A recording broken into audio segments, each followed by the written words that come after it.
Sarah Mitchell's fingers twisted the fabric of her navy blue dress as she sat in the back of the victim advocate's car, watching the Multnomah County Courthouse grow larger through the windshield. The imposing building in downtown Portland looked like a fortress, all stone and glass and cold authority. Beside her in the backseat, Bella, her golden retriever, sensed the tension radiating from Sarah's body and pressed her warm muzzle against Sarah's trembling hand. "We can still turn around," Amanda, the victim advocate, said softly from the driver's seat. "Nobody will judge you if you're not ready." But Sarah shook her head, even as her stomach churned with nausea. "I'm ready, I have to be ready." The words felt hollow, rehearsed. She'd been saying them for weeks, trying to convince herself they were true. 18 months. That's how long it had been since the night Marcus Coleman had broken down her apartment door, beaten her unconscious, and left her for dead on her kitchen floor. 18 months of nightmares, panic attacks, and therapy sessions where she'd sobbed into tissues until none were left. 18 months of rebuilding a life that felt permanently shattered. The courthouse steps seemed impossibly steep as Sarah emerged from the car, Bella's red service vest bright against her golden fur. People streamed in and out of the building, lawyers in sharp suits, defendants with worried faces, families clutching coffee cups like lifelines. Sarah's legs felt like water. "One step at a time," Amanda whispered, linking her arm through Sarah's. "Bella's got you, I've got you." The security checkpoint was the first obstacle. Sarah had to explain 3 times that Bella was a certified service dog, showing documentation while security guards examined Bella's vest and credentials with skeptical eyes. Each explanation felt like a small humiliation, but Bella remained calm and professional, sitting perfectly still as strangers scrutinized her. Inside, the courthouse hummed with activity. Voices echoed off marble floors. Footsteps clicked and clacked in chaotic rhythms. Fluorescent lights buzzed overhead with an electrical whine that made Sarah's teeth ache. She focused on Bella's steady presence, the reassuring weight of the leash in her hand, the soft jingle of the dog's tags. Courtroom 4B, that's where her fate would be decided. As they approached the heavy wooden doors, Sarah's breath came faster. Her vision tunneled. The hallway seemed to stretch endlessly in both directions, walls pressing inward. This was it, the moment she dreaded and prepared for in equal measure. Amanda pushed open the door. The courtroom was already packed. Every wooden pew filled with bodies, reporters with notebooks, Marcus's family members glaring daggers, Sarah's own mother dabbing tears with a crumpled tissue, curious onlookers who'd read about the case in the papers. The air felt thick, suffocating, charged with anticipation. And there he was. Marcus Coleman sat at the defense table, 20 feet away but somehow much too close. He'd cut his hair, wore a nice suit, looked almost respectable, but Sarah knew the truth beneath that carefully constructed facade. She knew the rage that lived behind those eyes, had felt his hands around her throat, had tasted her own blood. Their eyes met for a fraction of a second and Marcus smiled. Not a friendly smile, a predator's smile. A smile that said, "I broke you once and I can do it again." Sarah's knees buckled. She grabbed the back of a pew to steady herself, her other hand instinctively finding Bella's head. The golden retriever leaned into her leg, offering balance and support. "You can do this," Amanda whispered urgently. "Remember your breathing exercises. In for 4, hold for 4, out for 4. But breathing felt impossible. Sarah's chest was too tight, her ribs a cage compressing her lungs. The courtroom walls seemed to pulse and breathe like a living thing. Voices around her became muffled, underwater sounds. Her hands shook so violently she worried people could see. A bailiff approached. "Ms. Mitchell, we need you to take your seat in the witness area." Sarah nodded mutely, letting Amanda guide her to the front row behind the prosecutor's table. Bella walked in perfect heel position, her brown eyes constantly checking Sarah's face for signs of distress. The dog's training was evident in every movement. This was an animal who understood her job and took it seriously. The prosecutor, a woman named Jennifer Martinez, turned and offered Sarah an encouraging smile. "You're going to do great," she mouthed silently. Sarah tried to return the smile but felt her face crumple instead. Tears burned behind her eyes, but she blinked them back furiously. She wouldn't cry. Not yet. Not where Marcus could see. More people filed in. The stenographer took her position. Lawyers shuffled papers and whispered to each other in legal jargon Sarah couldn't understand. The clock on the wall ticked forward with agonizing slowness. "All rise." The bailiff's voice boomed through the courtroom like thunder. Everyone stood as one, chairs scraping against floors, fabrics rustling. Sarah struggled to her feet, Bella rising gracefully beside her. Judge Rebecca Thompson entered through a side door. A woman in her 50s with silver-streaked hair pulled back severely, black robes flowing. She looked stern, formidable, exactly like someone who'd spent 20 years deciding people's fates. "Be seated." Everyone sat. Sarah perched on the edge of the hard wooden bench, every muscle tense. Her therapist, Dr. Reynolds, had warned her about this moment. "Your body will remember the trauma," she'd said. "Your nervous system will go into fight-or-flight mode. That's normal. That's expected. Use your tools." Tools? Sarah had tools. She had breathing exercises, grounding techniques, cognitive reframing strategies. And she had Bella. The golden retriever settled at Sarah's feet, a warm, solid presence. Sarah's hand dropped to rest on Bella's shoulders, feeling the dog's steady breathing, the life force that had kept her going through the darkest nights. Judge Thompson's gavel cracked once, sharp and final. "Court is now in session. The state of Oregon versus Marcus Coleman. Let's proceed." Sarah's heart hammered against her ribs like a trapped bird. This was really happening. In minutes, maybe an hour, she'd be called to that witness stand. She'd have to sit mere feet from Marcus. She'd have to relive the worst night of her life in front of strangers. Could she actually survive this? Or would facing her attacker destroy what little remained of her shattered psyche? Bella's tail thumped once against the floor, a gentle reminder. "You're not alone, I'm here. We'll do this together." Sarah took one shaky breath, then another. The courtroom proceedings began, lawyers making opening statements, but Sarah barely heard the words. She was preparing herself, gathering every ounce of courage she possessed. Her only chance for justice was about to begin. 6 months earlier, Sarah Mitchell had stood in the lobby of Canine Companions for Independence in Santa Rosa, California, convinced she was wasting everyone's time. She'd driven 8 hours from Portland, her hands white-knuckled on the steering wheel the entire way, fighting panic attacks at every rest stop. The idea that a dog, any dog, could fix what was broken inside her seemed absurd, almost insulting. Sarah, a woman with kind eyes and graying hair, approached, clipboard in hand. "I'm Margaret Chen, head trainer. Welcome. Are you ready to meet your match?" Sarah wanted to say no, wanted to run back to her car and drive home to her apartment where she could hide from the world. But her therapist's words echoed in her mind. "You can't live like this forever. You deserve to reclaim your life." So she nodded, following Margaret through corridors that smelled of clean linen and dog shampoo, past rooms where other trainers worked with service dogs of various breeds. Golden retrievers, Labradors, even a few German shepherds, all wearing vests, all focused intently on their handlers. Then she saw Bella. The golden retriever sat in a training room, her honey-colored coat gleaming under fluorescent lights. But it was the dog's eyes that stopped Sarah, cold, dark brown, impossibly intelligent and somehow knowing. As if Bella could see straight through to Sarah's damaged soul and wasn't afraid of what she found there. "This is Bella," Margaret said softly.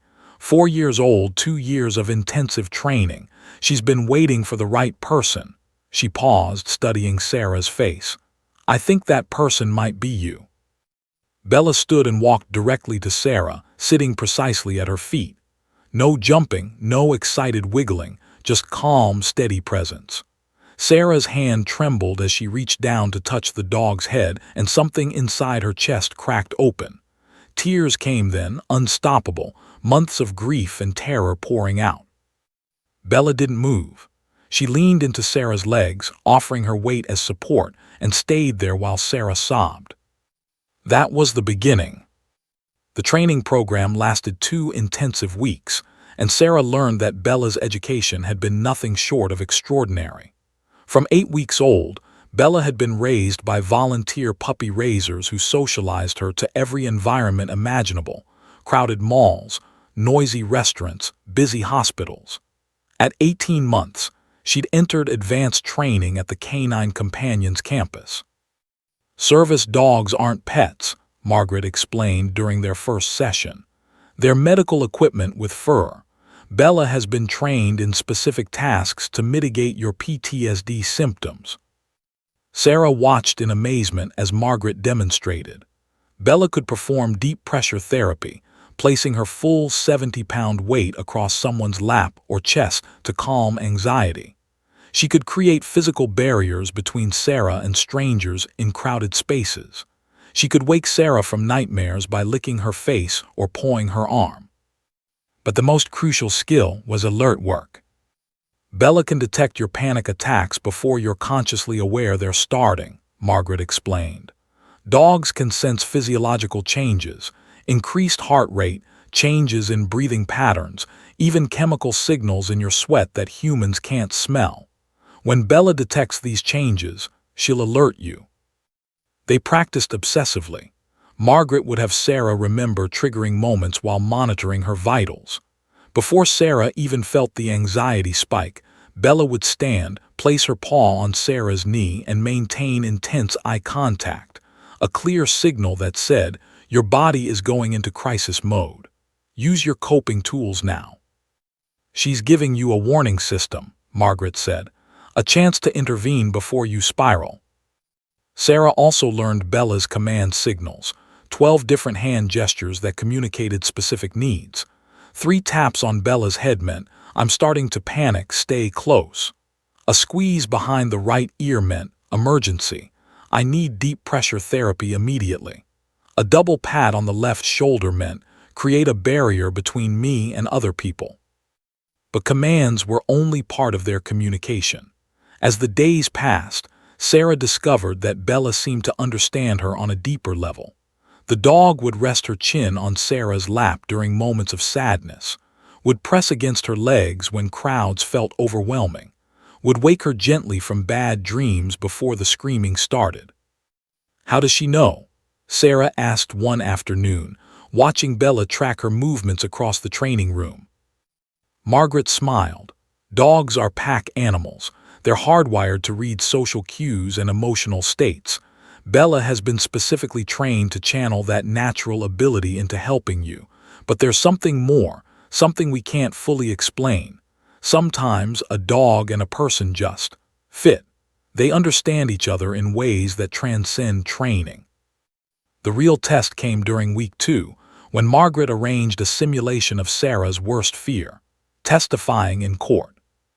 They set up a mock courtroom with volunteer actors.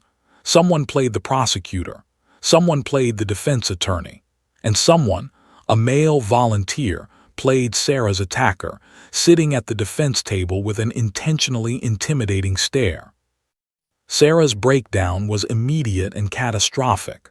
The moment she saw the actor's face, her mind transported her back to that night, Marcus's hands around her throat, her vision darkening, the certainty that she was going to die.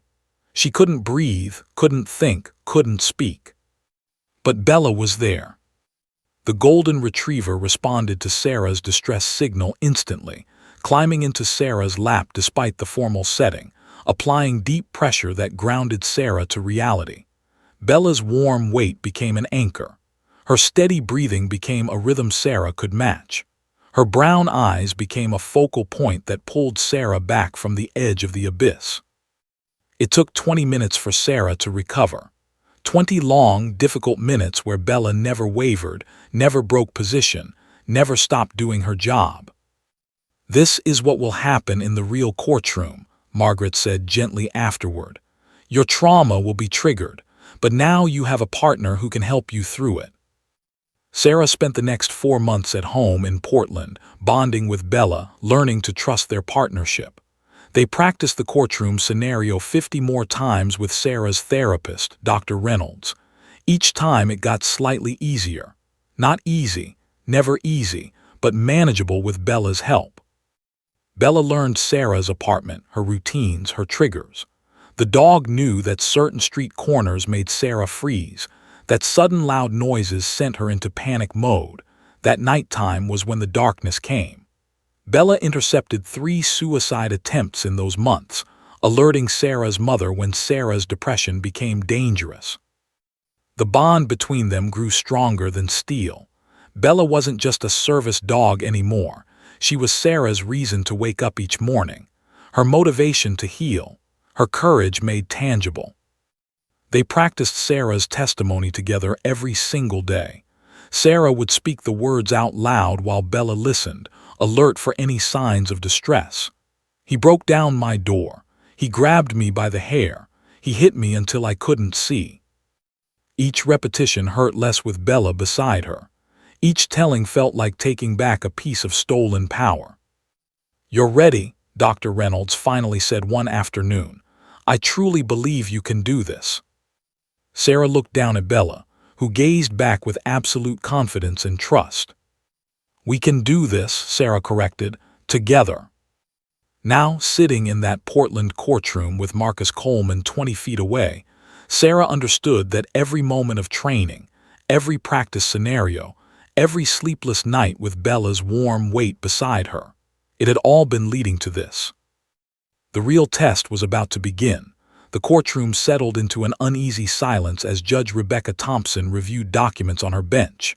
Sarah could hear every sound with painful clarity: the rustle of paper, the creak of wooden chairs, someone's nervous cough from the gallery, her mother's quiet crying, the scratch of the court reporter's fingers on the stenography machine, and underneath it all, her own heartbeat, thundering so loudly she was certain everyone could hear it. Jennifer Martinez, the prosecutor, stood and adjusted her blazer.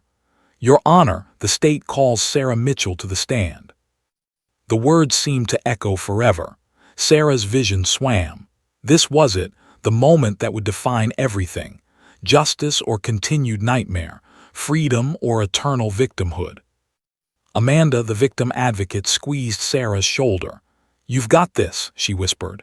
"Remember, Bella knows what to do." Sarah stood on legs that felt like they might give out at any moment. Bella rose with her, the service dog's vest rustling softly, her presence solid and reassuring. They'd practiced walking to a witness stand dozens of times in therapy, but this was different. This was real. Every eye in the courtroom tracked their movement, some sympathetic, some curious, some hostile. Marcus Coleman's defense attorney, a sharp-faced man named Robert Hendricks with silver hair and an expensive suit, watched them approach with narrowed eyes. Sarah had researched him obsessively. He was known for aggressive cross-examinations, for destroying witnesses on the stand, for getting violent offenders acquitted through technicalities and intimidation. Sarah's foot caught on the edge of the courtroom floor. She stumbled, nearly falling, but Bella was already there, bracing against her leg, providing stability. A few people in the gallery gasped. Sarah's face burned with humiliation, but she kept moving. The witness stand seemed impossibly far away, though it was only 30 feet. With each step, Marcus's presence grew stronger, more suffocating. She could feel his eyes on her, could sense his satisfaction at her visible terror. He knew what he'd done to her. He knew she was broken. The bailiff, a tall woman with kind eyes, held open the small gate leading to the witness stand. "Take your time," she murmured quietly. "There's no rush." Sarah climbed the 2 steps into the witness box, her hand gripping the wooden railing so hard her knuckles turned white. Bella followed smoothly, trained to navigate stairs and tight spaces. The golden retriever settled at Sarah's feet in the small space, her warm body pressed against Sarah's legs. The bailiff approached with a Bible. Please raise your right hand. Sarah's hand shook violently as she lifted it. Do you solemnly swear to tell the truth, the whole truth, and nothing but the truth, so help you God? I do. Her voice came out as barely a whisper. Please state your name for the record. Sarah Elizabeth Mitchell. You may be seated. Sarah collapsed into the witness chair more than sat. From this position, she had a clear view of the entire courtroom, the packed gallery, the jury box where 12 strangers would decide her attacker's fate, the prosecution table where Jennifer Martinez organized her notes, and directly across, impossible to avoid, Marcus Coleman at the defense table. He was staring at her, not even trying to hide it. That same predatory smile played at the corners of his mouth. Sarah's hand dropped instinctively to Bella's head, fingers tangling in soft fur. Jennifer Martinez approached the witness stand, her expression gentle but professional. Good morning, Sarah. I know this is difficult, but I'm going to ask you some questions about the night of June 15, 2024. If you need a break at any time, just let me know. Okay. Sarah nodded, not trusting her voice. I need you to answer verbally for the record. Yes, okay. Jennifer smiled encouragingly. Let's start with some background. Where were you living in June of 2024? I had an apartment on Morrison Street in Portland, a studio on the 3rd floor. And how did you know the defendant, Marcus Coleman? Before Sarah could answer, Robert Hendricks shot to his feet with theatrical intensity. Objection, Your Honor. Judge Thompson looked up sharply. On what grounds, counselor? Hendricks gestured dramatically toward Bella. The presence of this animal, Your Honor. I move to have the dog removed from the courtroom immediately. This is a blatant attempt to manipulate the jury's emotions and create undue sympathy for the witness. It's prejudicial, inflammatory, and frankly, it's a mockery of proper courtroom procedure. The courtroom erupted in whispers. Sarah's stomach dropped to her feet. No, they couldn't take Bella away. Without Bella, she'd never survive this. Her breathing quickened, panic already beginning its familiar crawl up her spine. Jennifer Martinez responded immediately. Your Honor, Ms. Mitchell's service dog is a legally protected accommodation under the Americans with Disabilities Act. She has a documented disability, PTSD, resulting from the defendant's violent assault, and Bella performs specific tasks to mitigate that disability. This is no different than allowing a witness to use a wheelchair or hearing aid. Hendricks scoffed. A wheelchair doesn't sit there looking sad and adorable, manipulating the jury into feeling sorry for. Mr. Hendricks, Judge Thompson's voice cut through the courtroom like a blade, sharp and cold. I'm going to stop you right there before you say something that lands you in contempt. The defense attorney's mouth snapped shut, but his expression remained defiant. Judge Thompson leaned forward, her hands clasped on the bench. I've reviewed Ms. Mitchell's accommodation request extensively. I have documentation from her treating psychiatrist, Dr. Rebecca Reynolds, detailing her PTSD diagnosis and the medical necessity of her service animal. I have Bella's certification from Canine Companions for Independence, a nationally recognized organization. I have legal precedent from multiple jurisdictions supporting the right of vulnerable witnesses to have service animals present during testimony. She paused, letting the weight of her words settle over the courtroom. Oregon Revised Statute 40.46 specifically allows the court to take special precautions to protect vulnerable witnesses from emotional trauma while testifying. The presence of a service animal is not a prop or manipulation. It is a disability accommodation, pure and simple. If Ms. Mitchell were deaf and needed a sign language interpreter, would you object to that, Mr. Hendricks? That's different, Your Honor. It's not different. Judge Thompson's tone could have frozen fire. Both are accommodations that allow a person with a disability to participate fully in legal proceedings. The jury will be instructed that Bella is a working service animal performing medical tasks, not a sympathy ploy. Hendrix's jaw clenched. Your Honor, I must preserve my objection for the record. This court is showing clear bias toward the alleged victim and objection noted and overruled. The gavel came down with a sharp crack. The dog stays, and Mr. Hendrix, Ms. Mitchell is not an alleged victim in this courtroom. She is a witness. You would do well to remember that distinction. Now, shall we proceed, or do you have more theatrics planned? The defense attorney sat down heavily, his face flushed with anger. He leaned over to whisper something to Marcus, who still wore that infuriating smile. Sarah felt tears of relief prick her eyes. Judge Thompson had fought for her, had protected her right to have Bella present. It was a small victory, but it felt monumental. Jennifer Martinez caught Sarah's eye and nodded. We're okay. We're moving forward.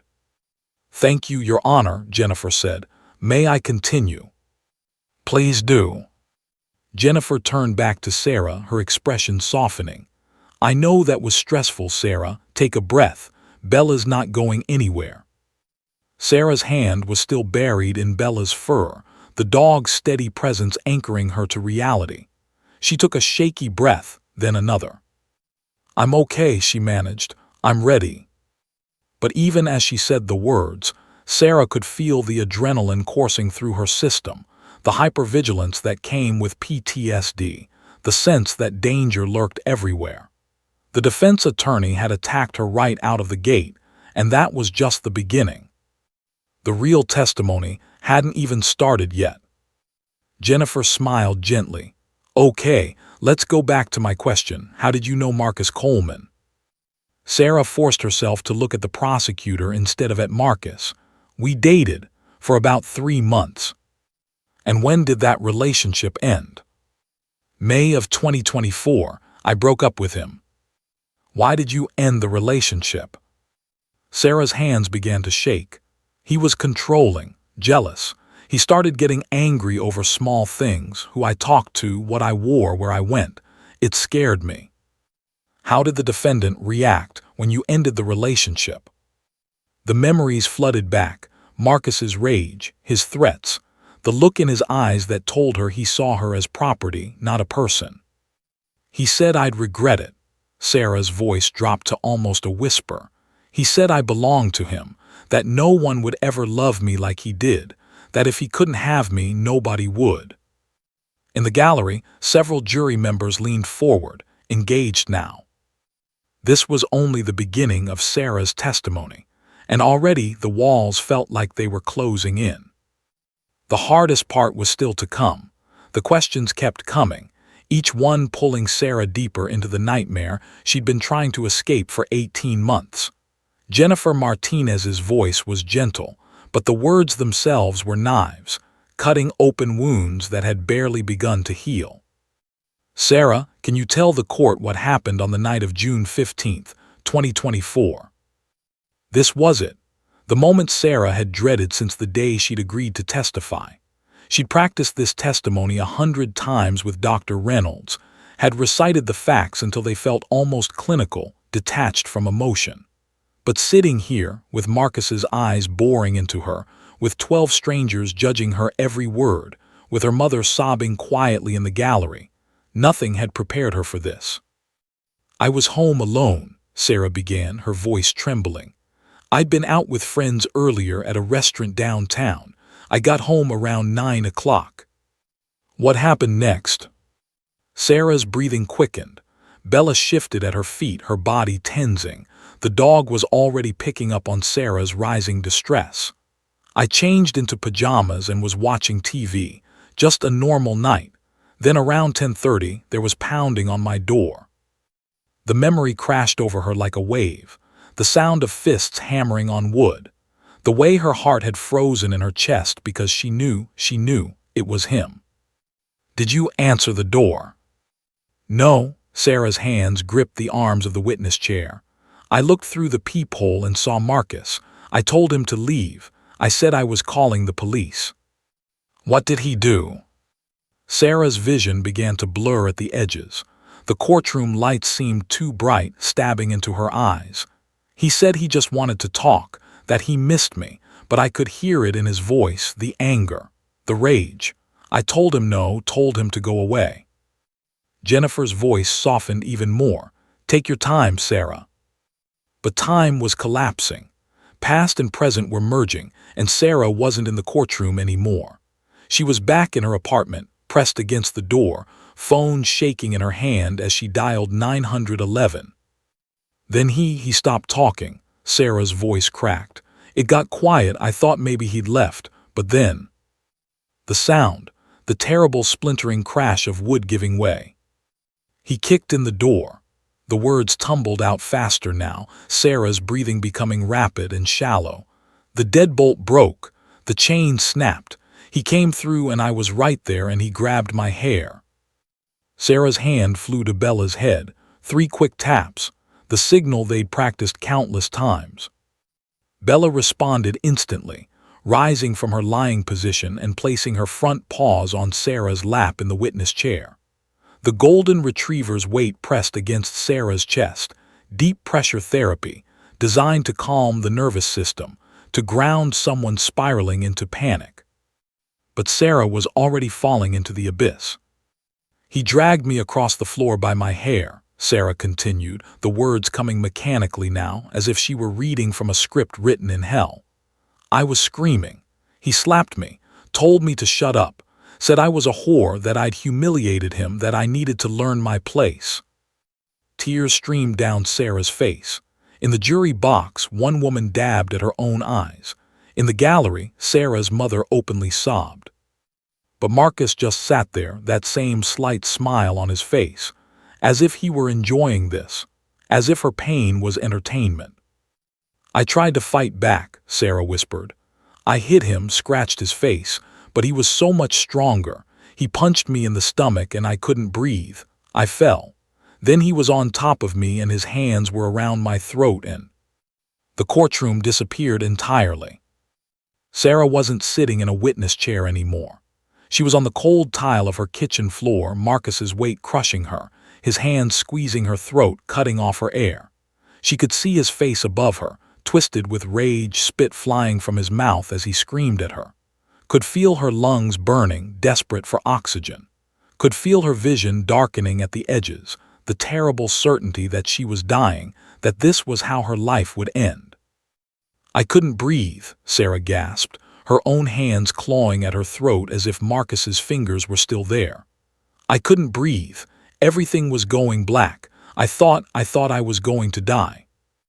Her chest heaved, but no air seemed to reach her lungs. The fluorescent courtroom lights became the flickering kitchen lights of her apartment. The concerned faces of the jury became a blur. Reality fractured into 1,000 sharp pieces. Bella felt the shift, felt Sarah's heart rate spike to dangerous levels, felt the chemical changes in Sarah's sweat, felt the complete psychological break happening in real time. Sarah's fingers found Bella's ear and squeezed hard, the emergency signal, the one that meant I'm drowning and I need you now.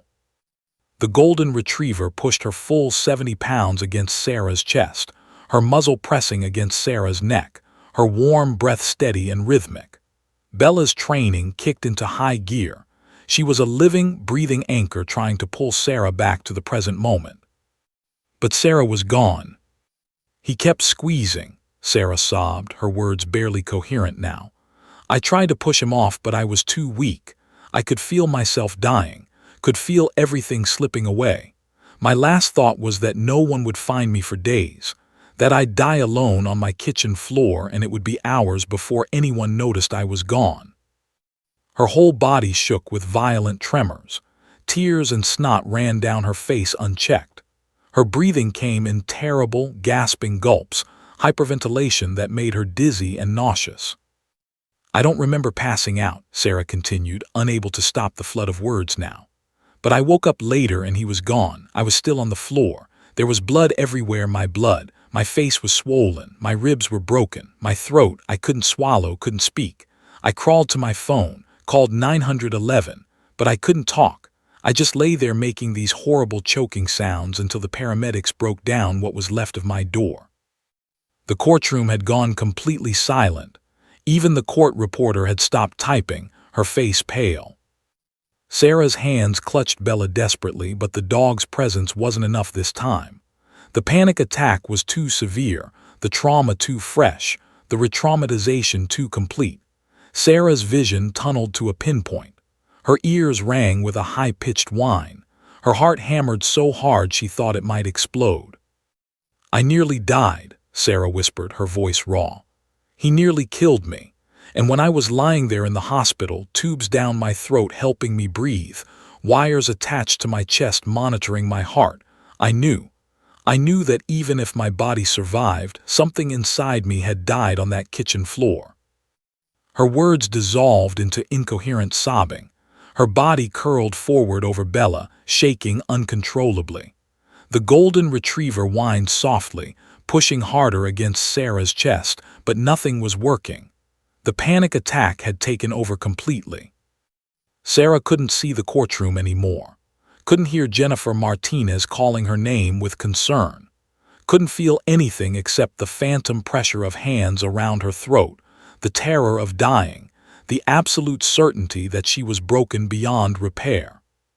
In the gallery, gasps and whispers erupted. Sarah's mother started to stand, wanting to rush to her daughter's aid. The jury members exchanged alarmed looks. At the defense table, Robert Hendricks leaned over to Marcus and whispered something. Marcus's smile widened. They thought this was working in their favor. Thought Sarah's breakdown proved she was unstable, unreliable, too damaged to be a credible witness. But they hadn't counted on Judge Rebecca Thompson. The judge had been watching Sarah's deterioration with growing concern. She'd presided over thousands of cases, had seen witnesses struggle with testimony before. But this was different. This was a woman drowning in trauma in real time, being re-traumatized by the very process meant to bring her justice. And Judge Thompson had seen enough. Her hand rose, authoritative and final. Her voice cut through the chaos like a sword through silk. "Court is in recess." The gavel's crack echoed like a gunshot. Everything stopped. The sharp crack of Judge Rebecca Thompson's gavel reverberated through courtroom 4B like a thunderclap, instantly silencing the erupting chaos. Gasps died mid-breath. Whispers cut off abruptly. Even Sarah's sobbing seemed to pause for a fraction of a second, as if the entire room had been placed under a spell. "Court is in recess," Judge Thompson repeated, her voice carrying the full weight of her authority. "Bailiff, clear the courtroom. Everyone except counsel, court staff, the victim advocate, and Ms. Mitchell's family out. Now." The courtroom exploded into motion. Reporters scrambled for their phones and notebooks, desperate to be the first to report this unprecedented development. Spectators craned their necks, trying to get one last look at the drama unfolding. The bailiffs moved swiftly, ushering people toward the exits with professional efficiency. "Your Honor," Robert Hendricks was on his feet instantly, his face flushed with indignation. "Your Honor, I must object in the strongest possible terms. This is clearly a calculated manipulation designed to—" Judge Thompson's head snapped toward him, her eyes blazing. "Mr. Hendricks, I suggest you sit down and be quiet, right now." "But Your Honor, this entire display—" "Counselor." The judge's voice dropped to a dangerously low register that somehow carried more menace than if she'd been shouting. "I am going to say this once and once only. If the next words out of your mouth are anything other than 'Yes, Your Honor,' you will be held in contempt. Do I make myself absolutely clear?" Hendricks's mouth opened and closed like a fish gasping for air. Behind him, Marcus Coleman's smile had finally faltered, replaced by a flicker of uncertainty. This wasn't going according to their plan.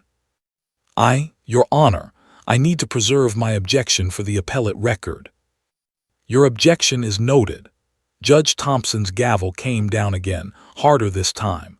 "Now sit down before I have you removed from my courtroom." The defense attorney slowly lowered himself into his chair, but his expression remained defiant. He leaned over to whisper urgently to Marcus, but Judge Thompson caught the movement. Mr. Hendricks, I can see your lips moving. Not another word. Then Judge Rebecca Thompson did something that, in her 20 years on the bench, she had never done before. She stood, removed her reading glasses, and descended from the bench. The remaining people in the courtroom, the prosecution team, the court reporter, the bailiffs, Sarah's mother Amanda Mitchell clutching tissues in the gallery, stared in shock. Judges simply didn't leave the bench during proceedings. It violated every protocol, every tradition of judicial distance and impartiality. But Judge Thompson wasn't thinking about protocol. She was thinking about the young woman currently having a complete psychological breakdown in her witness chair, clutching a service dog like it was the only thing keeping her tethered to reality. The judge's black robe swished as she approached the witness stand, her low heels clicking on the marble floor.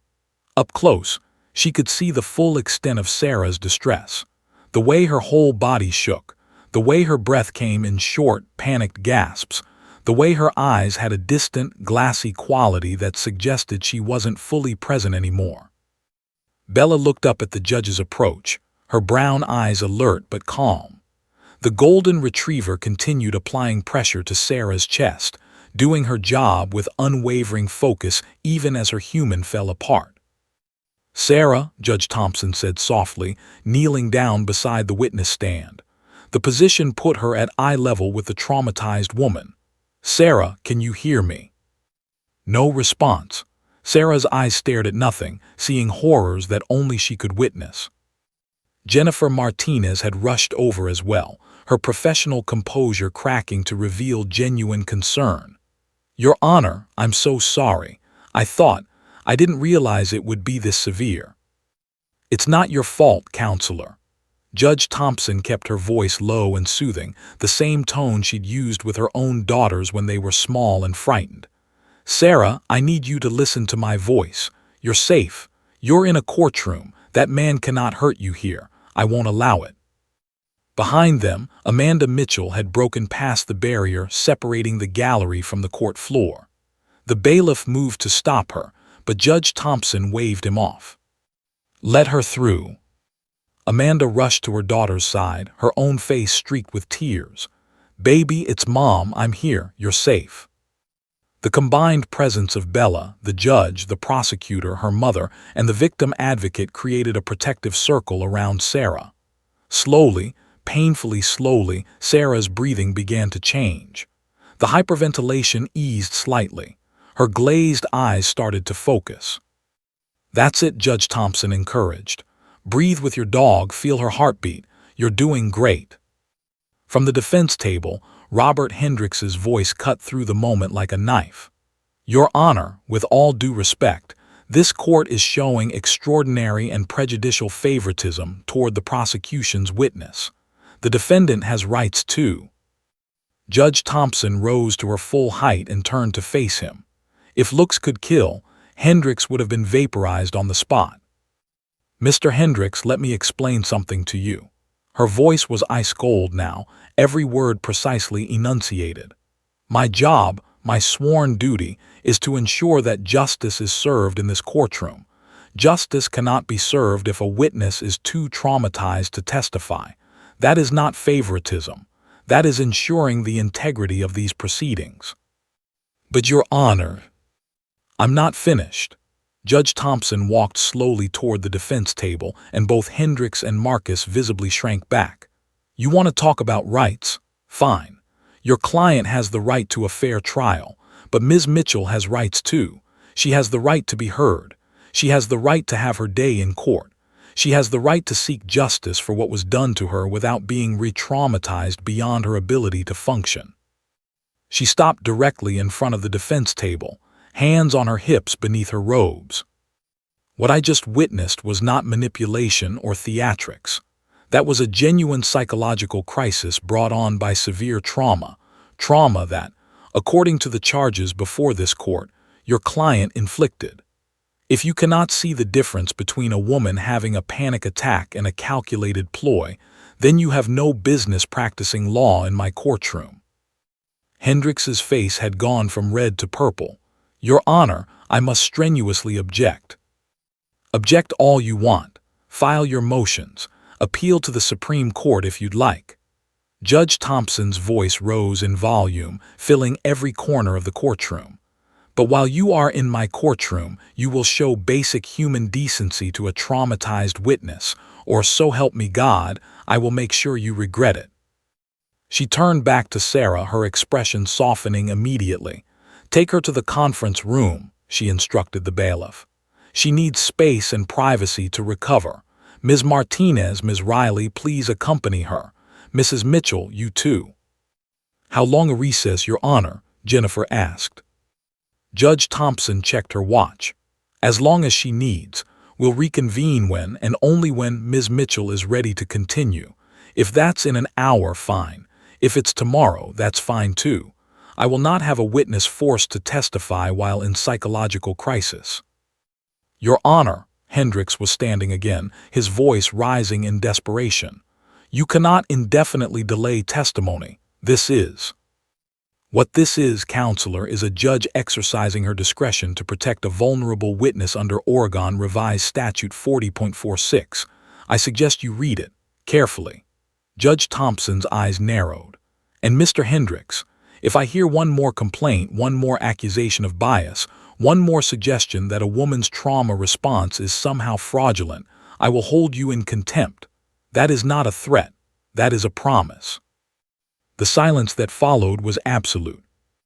Sarah was being helped out of the witness chair now, supported on either side by her mother and Amanda Riley. Bella walked alongside, her body pressed against Sarah's legs, still providing stability and comfort.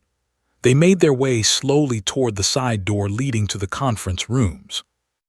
As they passed, Judge Thompson reached out and gently touched Sarah's arm. "You are incredibly brave," she said quietly. "Take all the time you need. We're not resuming until you're ready." Sarah's eyes, red, swollen, devastated, met the judge's for just a moment. She couldn't speak, but the gratitude in her expression was unmistakable.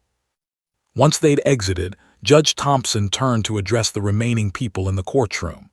The court reporter, still poised at her machine. The two bailiffs standing at attention. The prosecution team gathering their materials. And at the defense table, a fuming attorney and his client, whose smile had been completely replaced by a scowl. "Let me be crystal clear about something," Judge Thompson said, her voice carrying authority that brooked no argument. "This trial will be conducted with dignity, with compassion, and with respect for every person involved. That includes the defendant, yes, but it also includes the victim. We will follow the law to the letter, but we will also remember that the law serves justice, and justice requires that truth be heard, no matter how painful that truth might be." She looked directly at Marcus Coleman, who glared back at her with undisguised hostility. "Court will reconvene when Ms. Mitchell is ready to continue her testimony. Until then, we are in recess." The gavel came down one final time. Judge Rebecca Thompson had just done something unprecedented, something that would be debated in legal circles for years to come. She had prioritized humanity over procedure, compassion over convention, healing over haste. And in doing so, she had changed everything. The conference room was small and windowless, lit by soft overhead lights that felt merciful after the harsh fluorescence of the courtroom. A rectangular table occupied the center, surrounded by padded chairs. A water cooler hummed quietly in the corner. On the walls hung generic abstract art, the kind meant to be inoffensive and calming. Sarah sat in one of the chairs, but she might as well have been 1,000 miles away. Her body was present, but her mind remained trapped in that terrible night, replaying the attack on an endless, torturous loop. She shook uncontrollably, her teeth chattering despite the room's comfortable temperature. Sweat beaded on her forehead. Her eyes stared at nothing. "Sarah, honey, I'm right here." Amanda Mitchell knelt beside her daughter's chair, gripping Sarah's ice-cold hand.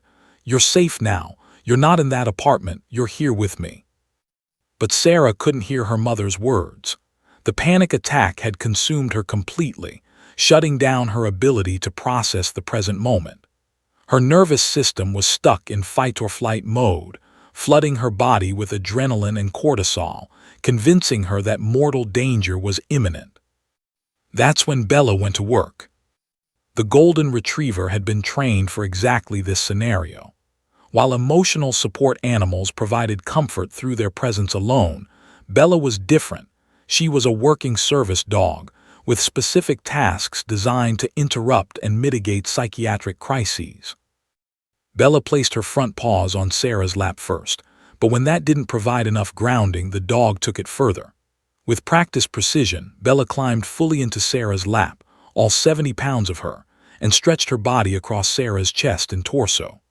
The technique was called deep pressure therapy, and it worked on the same principle as weighted blankets, but with the added benefit of warmth, heartbeat, and the biochemical bond between human and dog. The pressure of Bella's weight triggered Sarah's parasympathetic nervous system, the rest and digest response that counteracted panic. It was immediate and biological, bypassing Sarah's conscious mind to work directly on her body's stress response. Bella positioned her head on Sarah's shoulder, her muzzle pressed against Sarah's neck. The dog's breathing was slow and deliberate, 7 seconds in, 7 seconds out, a rhythm designed to be felt and matched. Her warm breath tickled Sarah's skin with each exhale. "Good girl, Bella," Amanda Riley, the victim advocate, said softly. She'd pulled a chair close and sat with her hand on Sarah's knee. "You're doing your job perfectly." Minutes passed, 5, then 10. Slowly, painfully slowly, Sarah's breathing began to synchronize with Bella's. The hyperventilation eased. The desperate gasping became deeper, more controlled breaths. Sarah's glassy, distant eyes started to clear, like fog lifting from a mirror. Bella sensed the shift immediately. The dog's tail gave a small wag, not excited but satisfied. She pressed her nose more firmly against Sarah's neck, right where her pulse beat, monitoring the gradually slowing heart rate. "That's it, baby," Amanda Mitchell's voice broke with emotion. "Follow Bella's breathing, in and out, you're doing so good." Sarah's trembling hand lifted and buried itself in Bella's thick golden fur. The tactile sensation, soft, warm, real, provided another anchor to the present moment. Her fingers traced the familiar contours of Bella's head, the velvet softness of her ears, the solid reality of her muscular shoulders. "Be Bella," Sarah whispered, her first coherent word in 15 minutes. The dog's tail wagged harder. Bella lifted her head slightly and locked eyes with Sarah, those deep brown eyes that held no judgment, no pity, only unconditional love and steadfast loyalty. Sarah's vision finally focused completely. She saw her mother's tear-stained face, saw Amanda Riley holding out a bottle of water with a gentle smile, saw the beige walls of the conference room, the clock showing 11:47 a.m., the box of tissues someone had thoughtfully placed on the table.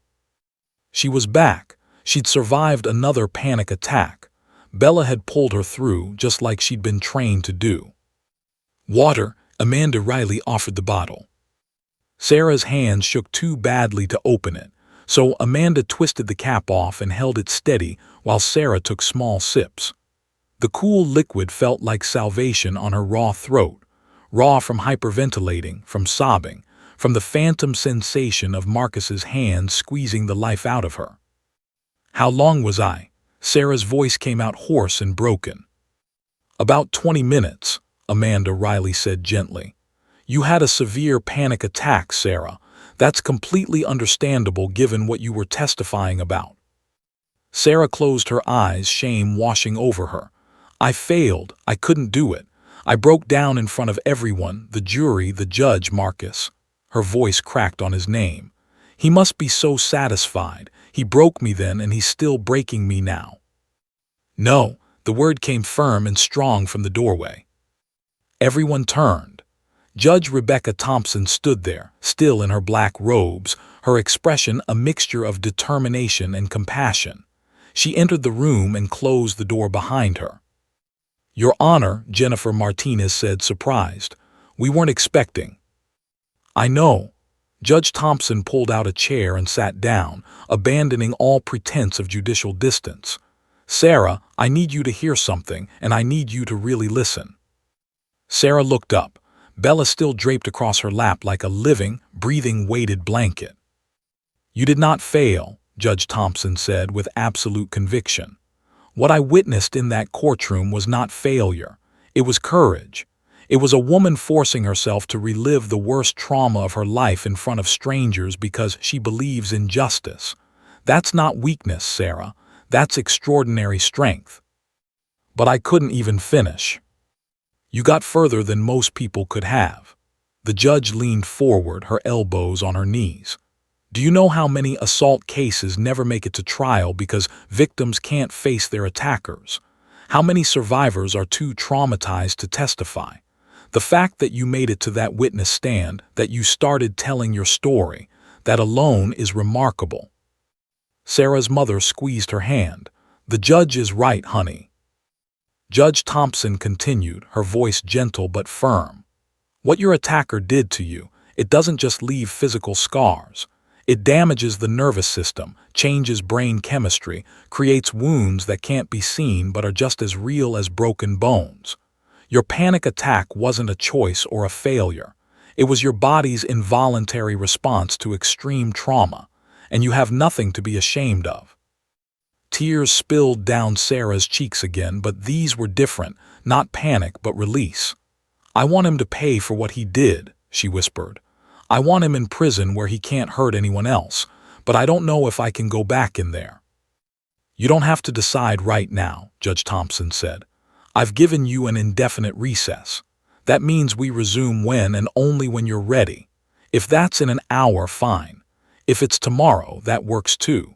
And if you ultimately decide you can't continue, we'll explore alternatives. Video testimony, written deposition, whatever makes it possible for your voice to be heard." Sarah looked down at Bella, whose steady gaze never wavered. The dog had saved her life multiple times, literally and figuratively, had pulled her back from the edge of suicide, had interrupted countless panic attacks, had given her a reason to get out of bed when depression made even breathing feel impossible. Bella believed Sarah could do this. Judge Thompson believed it. Her mother believed it. Amanda Riley believed it. Did Sarah believe it? She thought about Marcus sitting in that courtroom, probably smirking, probably telling his lawyer that she was too weak to testify, that she'd crumble under pressure. Thought about all the things he'd said to her during their relationship, that she was worthless, stupid, too emotional, too sensitive, that no one else would ever want her. He'd been trying to break her then, just like he was trying to break her now. "I want to finish," Sarah said suddenly, her voice stronger than it had been. "I want to tell them everything he did. I want the jury to know who he really is." Amanda Mitchell's eyes widened with concern. "Baby, are you sure? There's no shame in." "I'm sure." Sarah's hand stroked Bella's fur, drawing strength from the contact. "I didn't survive that night just to let him win now. I need to do this. For me. For every other woman he might hurt if he walks free." Judge Thompson studied Sarah's face carefully, looking for signs of false bravado or people-pleasing. But what she saw was genuine determination, fragile perhaps, but real. "Okay," the judge said, "but we do this on your terms. If you need breaks, you take them. If you need me to stop the proceedings at any point, you signal your advocate and I'll call recess immediately. Your well-being is paramount. Understood?" Sarah nodded, understood. "Good." Judge Thompson stood. "Take all the time you need. I'm going to grab lunch. Court won't reconvene for at least another hour. Rest. Hydrate. Let Bella do her job. And when you're ready, truly ready, we'll finish this." As the judge left, Sarah leaned forward and pressed her forehead against Bella's. The dog's tail thumped steadily against her leg. "We can do this," Sarah whispered to her faithful companion. "Together, we can do anything." Bella licked Sarah's cheek, a kiss of encouragement, of unconditional support, of unwavering faith. The hardest part was still ahead, but Sarah wasn't alone. She had Bella, and somehow that made all the difference. By the time Sarah sat recovering in the conference room, her story was already exploding across the internet. A reporter from the Portland Tribune had live-tweeted the entire incident, and within 20 minutes, #Bella in court was trending on Twitter. News outlets across Oregon picked up the story. Then national media joined in. Breaking: Judge halts assault trial after service dog alerts to victim's panic attack, read the CNN headline, accompanied by a courthouse sketch of Bella pressed against Sarah in the witness stand. Unprecedented: Oregon judge descends from bench to comfort traumatized witness, declared the Washington Post. The story struck a nerve. Within 2 hours, it had been shared over 50,000 times. By late afternoon, that number had climbed to 500,000. People across the country were talking about Sarah, Bella, and Judge Thompson's extraordinary decision. In the courthouse media room, journalists jockeyed for position, filing reports and conducting interviews with legal experts hastily summoned to provide commentary. What we witness today represents a seismic shift in how courts handle trauma, said Professor Diana Chen from Lewis and Clark Law School, speaking to a cluster of reporters. For too long, the justice system has operated under the assumption that victims should simply be able to testify without accommodation. But trauma doesn't work that way. Judge Thompson recognized that true justice requires accessibility. Not everyone agreed. Within hours, conservative legal commentators began pushing back. This sets a dangerous precedent, argued constitutional lawyer Marcus Webb on Fox News. What happens when every witness claims trauma and demands special treatment? Courts have procedures for a reason. Judges can't just abandon the bench whenever someone cries. The debate raged across cable news, legal blogs, and social media platforms. Some praised Judge Thompson as a hero. Others accused her of judicial activism and bias. The controversy split largely along predictable lines: victim advocates versus defense attorneys, trauma specialists versus traditionalists. But the numbers told a compelling story. Within hours of the news breaking, the National Organization for Victim Assistance's phone lines were overwhelmed. Survivors from across the country called asking about service dogs, about their rights to accommodations, about whether they too could have support while testifying. We've received over 300 calls in 4 hours, NOVA's director Rachel Kowalski told NPR. Survivors who have been too terrified to come forward are now asking if having a service dog might make testimony possible. This is potentially transformative. The statistics on courthouse facility dogs specifically trained to support vulnerable witnesses, were already well documented. Courts that allowed them saw dramatic increases in successful prosecutions. Children testified more coherently. Assault survivors completed testimony at higher rates. Juries received more complete information to make informed decisions. Yet only 19 states had formal courthouse facility dog programs. Most victims had no access to this accommodation. Sarah's case was changing that conversation in real time. By mid-afternoon, the Courthouse Dogs Foundation's website had crashed from traffic overload. Ellen O'Neill Stevens, the organization's founder, found herself doing back-to-back interviews. What people need to understand, she explained to a MSNBC reporter, is that dogs like Bella aren't emotional manipulation. They're medical accommodations, no different than wheelchair ramps or sign language interpreters. They make justice accessible to people whose trauma would otherwise silence them. The data supported her. Studies from the University of California showed that witnesses with PTSD who testified with facility dogs present experienced 60% less physiological stress. Their testimony was more detailed and coherent. Most importantly, they were far less likely to be re-traumatized by the process. But the legal establishment moved slowly, bound by tradition and precedent. Defense attorneys' associations across the country issued statements expressing concern. While we sympathize with victims, We must consider the prejudicial impact on defendants' rights to fair trials, read a statement from the National Association of Criminal Defense Lawyers. Jurors may be unduly swayed by the presence of sympathetic animals. Yet research contradicted this fear. Mock jury studies showed that jurors didn't automatically side with witnesses accompanied by dogs.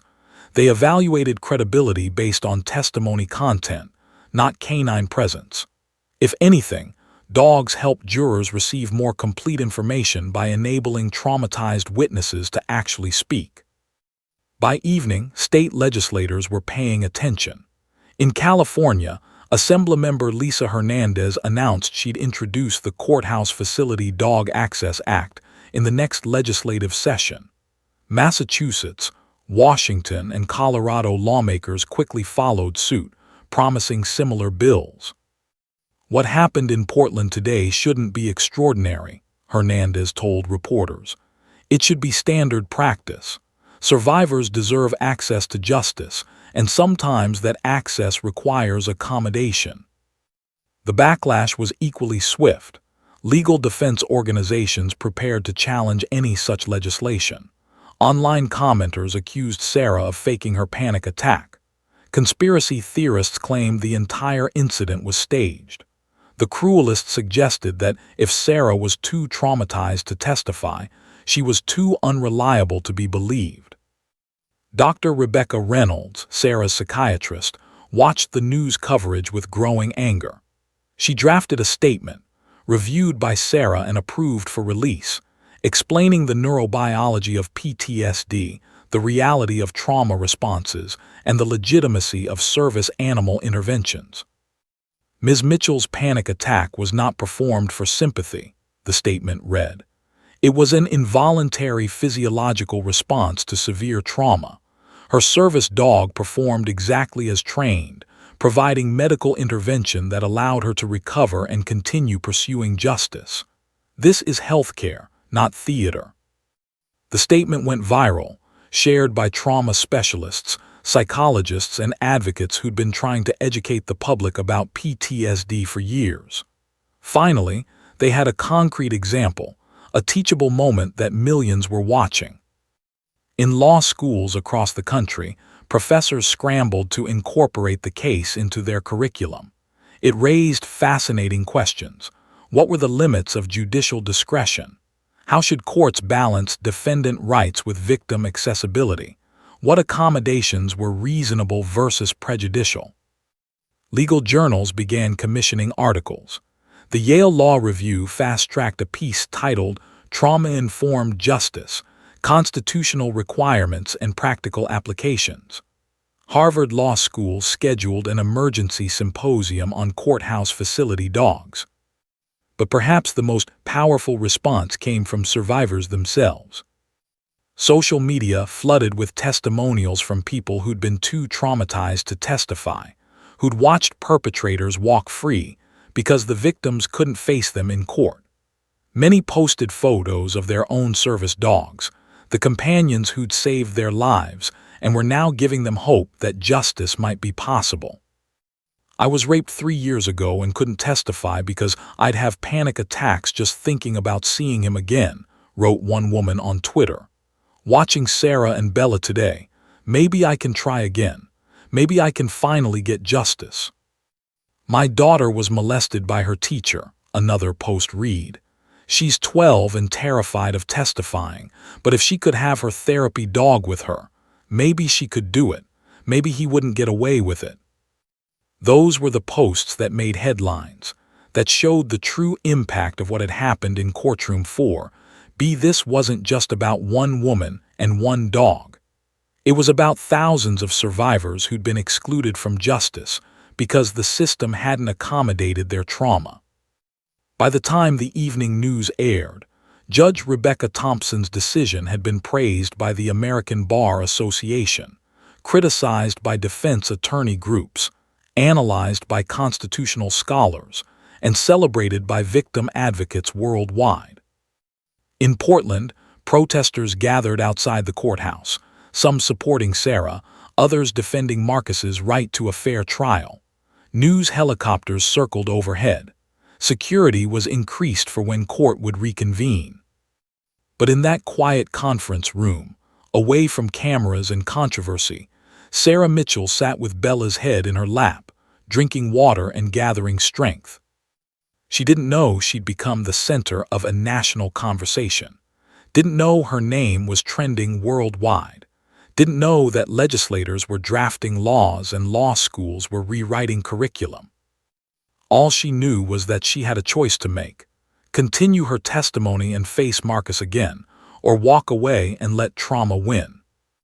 The whole world was watching, but Sarah's decision wouldn't be made for the world. It would be made for herself. At 2:47 p.m., Sarah Mitchell walked back into courtroom 4B. The packed gallery fell silent as every head turned to watch her approach. She looked different now, still fragile, still visibly shaken, but there was something new in her posture: determination, steel wrapped in vulnerability. Bella walked at perfect heel position, her service vest neat and professional, her brown eyes alert and focused on Sarah's every movement.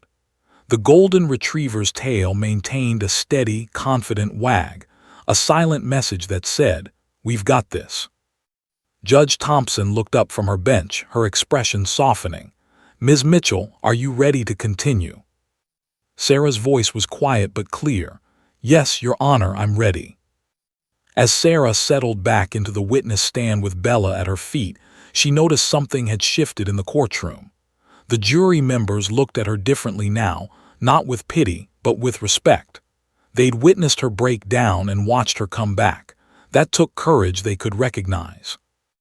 Even Robert Hendricks seemed subdued, as if Judge Thompson's earlier rebuke had finally penetrated his combative armor.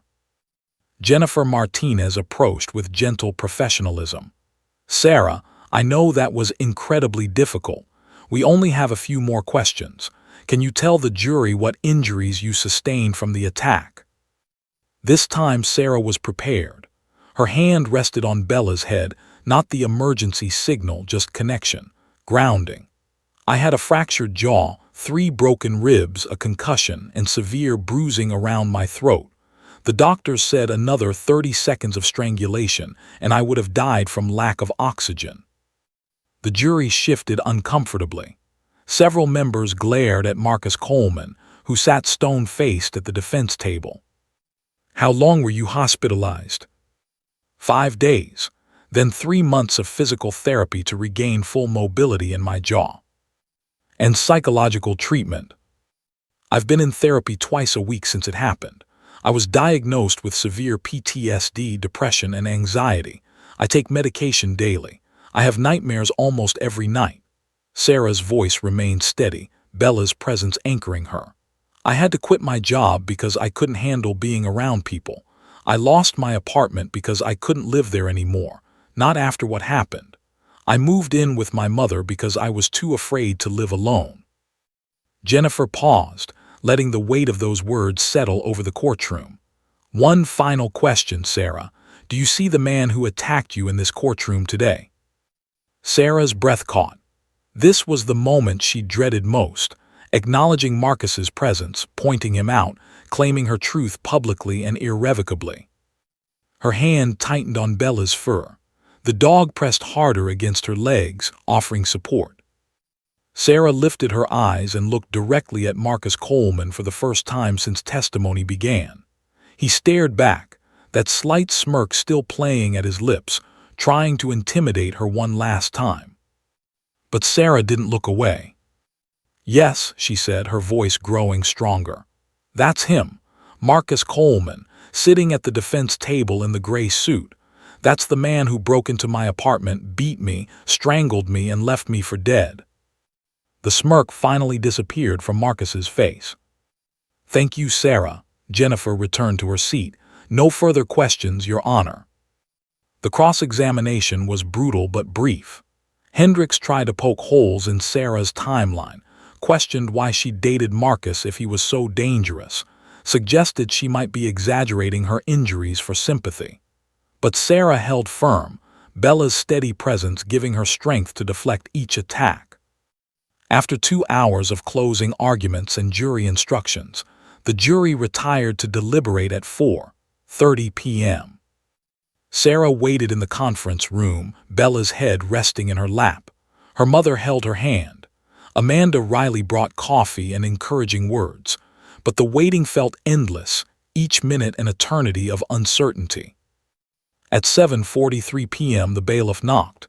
Jury's back. 3 hours. They deliberated for just 3 hours. Sarah's stomach dropped.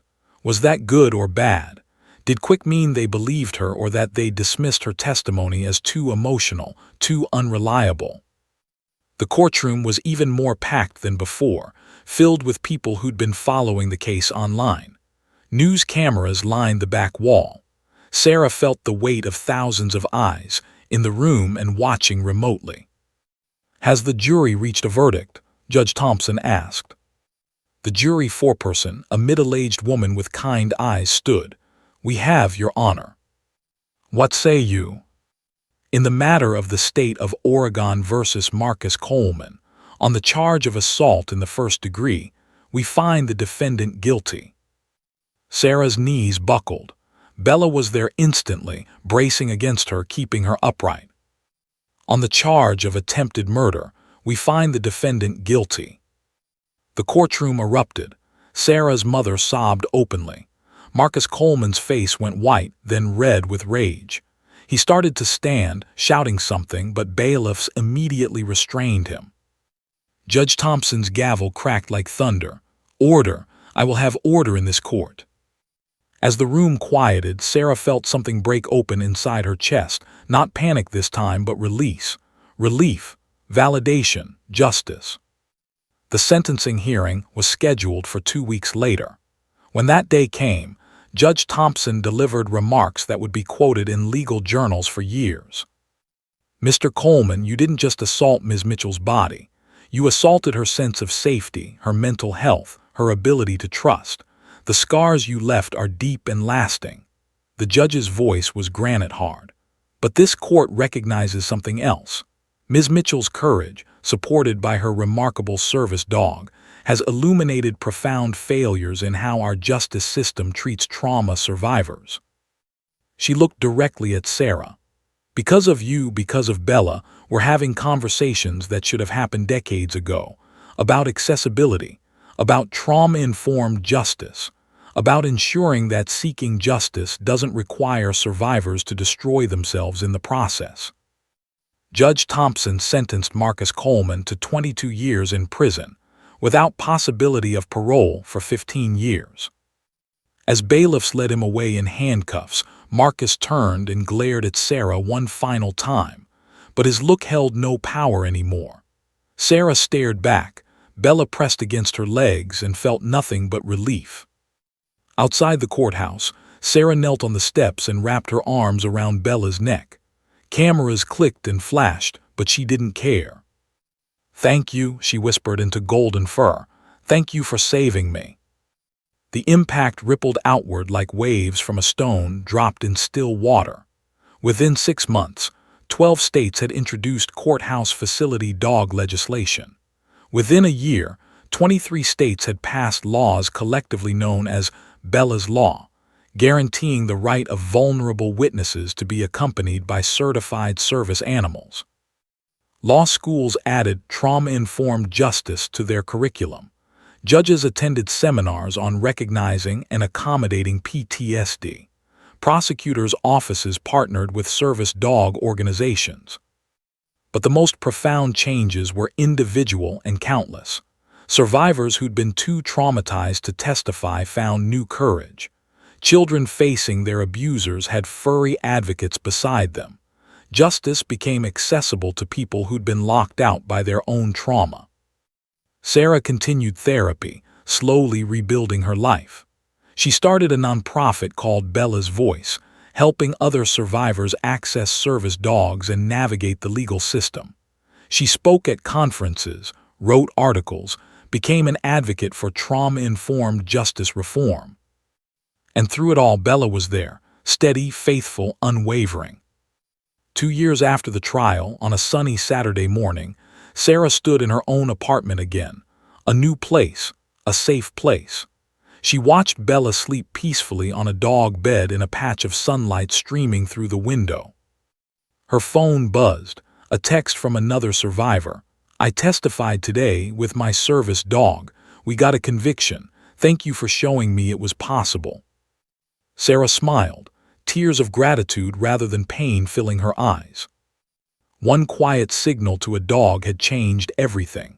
Not just for Sarah, but for thousands of survivors who'd finally found their voices. Justice, it turned out, sometimes came with 4 paws and a wagging tail. And it was beautiful. The end.